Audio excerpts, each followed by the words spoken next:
Woman, an in-depth exploration of the world of women today with Sandra Elkin. I'd like to talk a little bit about the current economic situation, the kind of depression that we're in, and how you feel it affects the movement. Well, I think, economic issues, survival issues have always been the main emphasis of the women's movement, no matter how much the press has made it seem that it was about opening doors and lighting cigarettes and so on in order to brush it aside. That has never been the case. Obviously, for most women in this country, the problem is survival.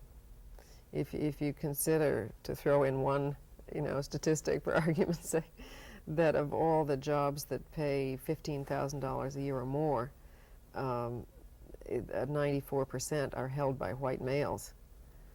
That's a pretty effective caste system. It's a pretty effective statistic. Right.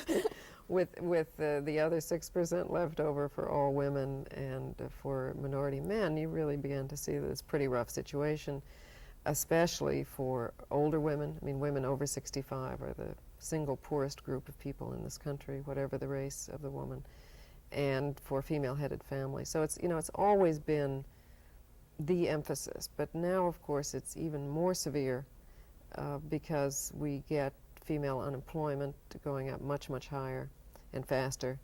It's gone up about 40% just in the past 4 or 5 years. It's gone up, not down? Female unemployment. Yes. Unemployment. It's gone up. It's gone up enormously, yeah.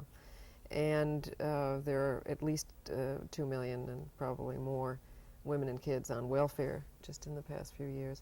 So it's, it really is more and more about survival, and part of what we try to do is educational, to try to make everyone, men and women, understand that women work because they need to work, so that in this depression we won't get what we had in the last depression, which was that women, simply because they were women, were put out of work, and it was assumed that men, just because they were men, needed it more.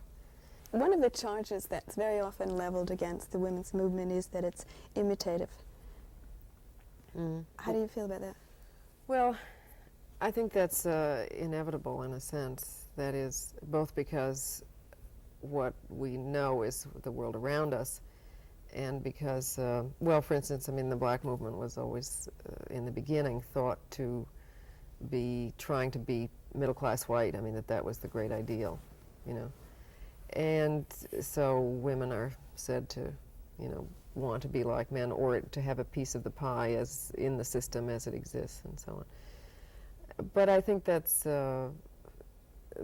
mostly ego, sort of, well, or just, that's all we know, but what could be better than to be, But also it's partly fear, because it's sort of as if men were saying, suppose they do to us what we've been doing to them.